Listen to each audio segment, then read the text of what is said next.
अस्सलाम वालेकुम दोस्तों and welcome to the real side. दोस्तों, मोनालिसा पेंटिंग दुनिया की महंगी तरीन और बेहतरीन पेंटिंग समझी जाती है और इसे काफ़ी ज़्यादा राज भी जुड़े हुए हैं। इस पेंटिंग की 2019 में कीमत पाकिस्तानी 80 अरब रुपए थी, जो कि यकीनन बहुत बड़ी रकम है। दोस्तों, ये पेंटिंग फ्रांस के एक म्यूज़ियम में मौजूद है। इसको हाई सिक्योरिटी और बुलेट प्रूफ गिलास में रखा गया है ताकि कोई इसे चुरा ना सके और ना ही कोई नुकसान पहुंचा सके। दोस्तों, इस पेंटिंग को लियोनार्डो डा विंसी ने बनाया था, जो कि इटली का एक बहुत बड़ा रियाजीदान, मुजस्मेदान, मुसन्निफ और मुसव्विर था।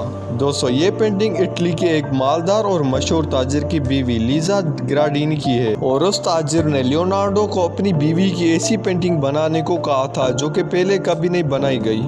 लियोनार्डो डा विंसी ने इस पेंटिंग को 1503 से 1506 के दरमियान बनाया था और बाद में 1517 तक इस पर काम जारी रखा और इसने पेंटिंग को बनाने में एक ऐसी टेक्निक का इस्तेमाल किया जो कि पहले कभी यूज़ नहीं हुई थी। उस टेक्निक का नाम सफोमेटो था। इसमें कर्व्ड लाइन का इस्तेमाल किया जाता है और इससे पेंटिंग में सेंस ऑफ मूवमेंट यानी एक्सप्रेशन चेंज होना महसूस होते हैं। फिर 1747 में फ्रांस के बादशाह किंग फ्रांसिस ने इस पेंटिंग को खरीद लिया और उसके बाद से ये फ्रांस के म्यूजियम में ही मौजूद है। लेकिन इटली के लोग इस चीज़ को पसंद नहीं करते क्योंकि वो समझते हैं कि ये पेंटिंग और इसको बनाने वाला दोनों इटालियन थे, इसलिए इस पेंटिंग को फ्रांस में नहीं इटली में होना चाहिए था, जिसके लिए इटली की हुकूमत ने कोशिश भी की जो कि कामयाब ना हो सकी। दोस्तों, इस पेंटिंग की असल शुरुआत तब मिली जब 1911 में ये पेंटिंग चोरी हो गई। इस पेंटिंग की चोरी होने के बाद इसको काफ़ी शोहरत मिलने लगी क्योंकि ये पेंटिंग एक मास्टरपीस समझा जाने लगा। दोस्तों, इस पेंटिंग को चुराने वाला एक इटालियन था जो कि उस म्यूजियम में मुलाजिम था।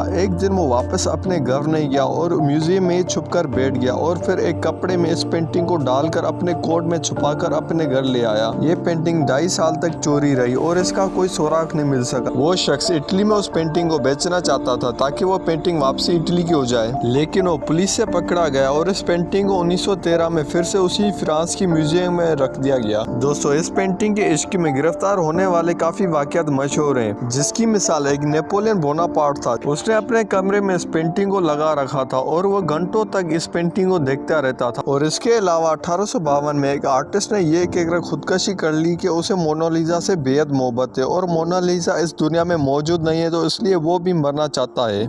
ये कहकर उसने अपने होटल के 4थे फ्लोर से कूदकर खुदकशी कर ली। दोस्तों, जब मोनालिसा पेंटिंग 1911 में 2.5 साल तक चोरी रही, तब मोनालिसा की एक डुप्लीकेट पेंटिंग भी सामने आई। वो पेंटिंग लोगों की नज़र में तब आई जब इंग्लैंड के एक आर्ट डीलर जो कीमती और नायाब पेंटिंग्स और आर्ट की तलाश में था, उसको एक शख्स ने इस डुप्लीकेट पेंटिंग की ऑफर की और उसने वो खरीद ली और अपने साथ इंग्लैंड ले आया और वो पेंटिंग भी काफ़ी मशहूर होने लगी। लेकिन वो असली पेंटिंग से अनफिनिश्ड और नामुकम्मल लगती थी क्योंकि इसमें मोनालिसा थोड़ी जमा नजर आती थी और ये पेंटिंग फ्रेश भी लगती थी। इसके अलावा भी कुछ चीज़ें इसको असली पेंटिंग से मुख्तलिफ बनाती थी। दोस्तों, फिर ये सवाल रहा कि क्या इस पेंटिंग को भी लियोनार्डो डी विंसी ने बनाया है, लेकिन बाद में रिसर्चर ने ये पता किया कि 16वीं सेंचुरी में काफ़ी सारी पेंटिंग्स की कॉपी तैयार होने लगी और इस पेंटिंग को भी उसी दौरान एक आर्टिस्ट ने लियोनार्डो के वर्कशॉप से मालूम हासिल करके ही बनाया था। दोस्तों, इस दूसरी पेंटिंग को सिल्वर्थ मोनालिसा कहा जाता है। तो दोस्तों, मज़ीद ऐसी वीडियो देखने के लिए हमारे चैनल द रियल साइड को सब्सक्राइब करें, वीडियो को लाइक करें और साथ ही बेल आइकन को दबाएं।